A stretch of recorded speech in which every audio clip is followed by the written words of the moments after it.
ఈరోజు నిమ్మకాయ పులిహోర తీసుకున్నాం.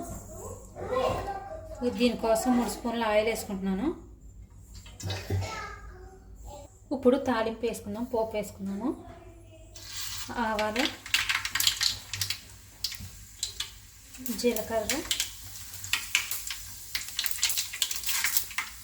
మినపగుళ్ళు, పచ్చిశనగపప్పు. ఇందులో పచ్చిమిర్చి వేసుకున్నాం. ఈ పచ్చిమిర్చి వేసిన తర్వాత ఎండుమిర్చి కూడా కట్ చేసి వేసుకున్నాం.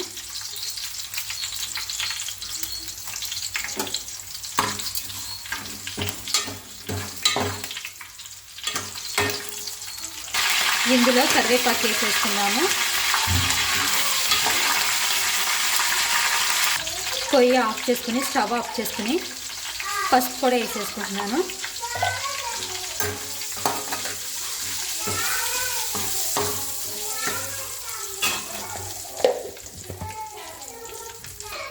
ఇందులోనే సాల్ట్ కూడా వేసేసుకుంటున్నాను.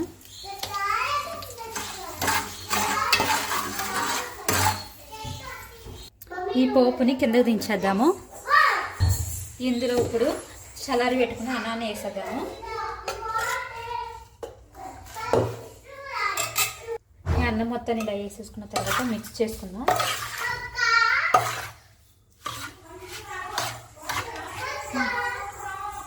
ఇలా ఒక పెద్ద నిమ్మకాయ తీసుకుని కట్ చేసుకుని రసం తీసుకుందాం. ఇప్పుడు ఈ రసం వేసుకుని కలుపుకుందాం మనం.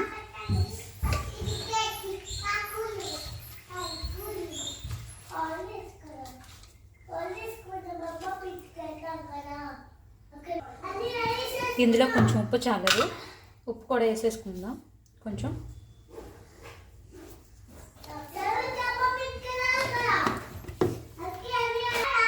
నిమ్మకాయ పులిహోర రెడీ.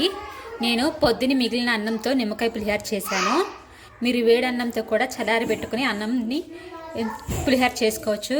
నిమ్మకాయ పులిహోర నేను వేస్ట్ చేయకోకుండా అన్నాన్ని మిగిలిన అన్నంతో పులిహోర కలిపి పెడుతున్నాను. Thank you for watching.